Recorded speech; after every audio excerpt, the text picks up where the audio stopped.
नमस्कार मित्रों, logic touch पर आपका स्वागत है।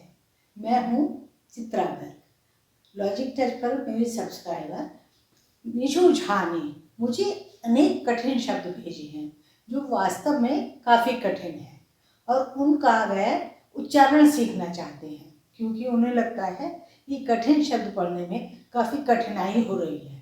तो इन शब्दों का उच्चारण मैं आपको सिखाऊंगी। शब्द काफ़ी सारे हैं, तो एक वीडियो में जितने शब्द आ सकेंगे वे शब्द मैं आपको सिखाऊंगी। तो मैं उनके उच्चारण के साथ साथ उनका अर्थ भी बताऊंगी ताकि कहीं साहित्यिक भाषा में, कहीं पुस्तक पढ़ते समय उन शब्दों को जब आप पढ़ें तो आपको उनका अर्थ भी पता हो।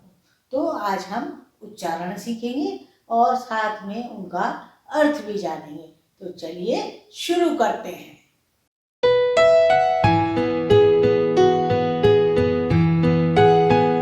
चलिए शुरू करते हैं।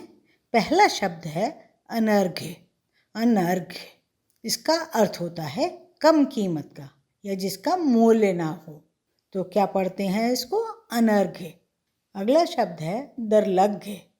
दर्लभ्य मतलब जिसे लांघना बहुत कठिन हो। इसको पढ़कर देखिए, दर्लभ्य। अगला शब्द है अगूढ़ व्यंग। अगूढ़ व्यंग, इसका अर्थ होता है जब व्यंग का अर्थ जो है, जो वाच्यार्थ शब्द हैं उनसे स्पष्ट प्रकट होता है।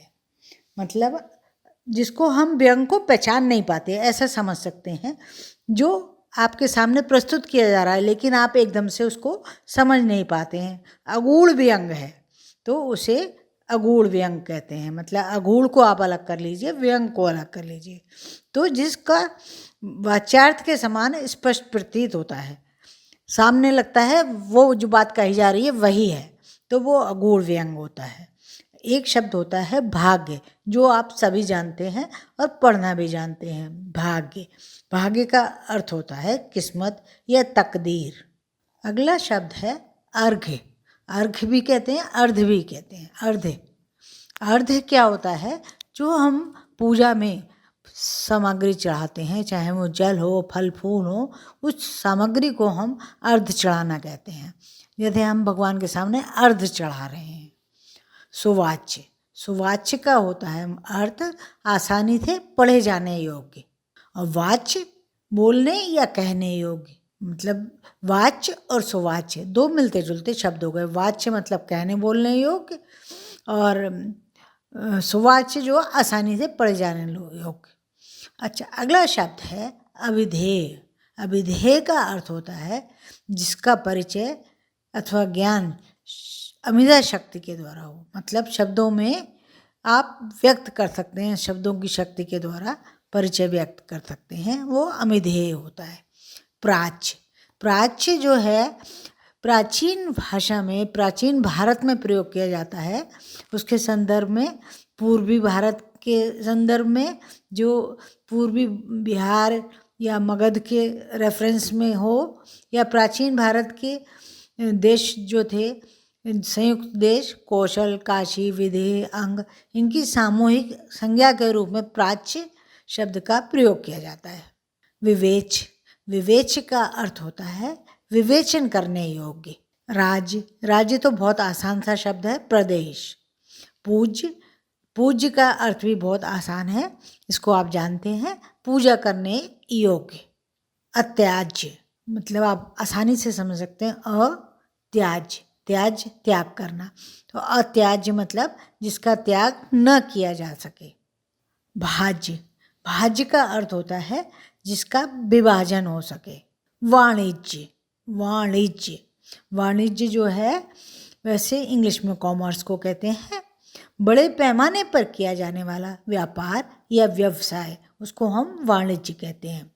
साम्राज्य, साम्राज्य पहले आप राजाओं का सुनते थे, विशाल साम्राज्य था। तो साम्राज्य का अर्थ होता है विशाल राज्य जिसके अंदर, जिसके अधीन छोटे छोटे राज्य या देश हों। नाट्य, नाट्य का अर्थ होता है रंगमंच पर, स्टेज पर अभिनेताओं का हाव भाव, मतलब जो एक्सप्रेस करते हैं वो नाट्य होता है। नाटक को भी आप नाट्य कह सकते हैं। ध्यातव्य, ध्यातव्य का अर्थ होता है ध्यान देने योग्य, विचारणीय। ध्यातव्य, ध्यातव्य।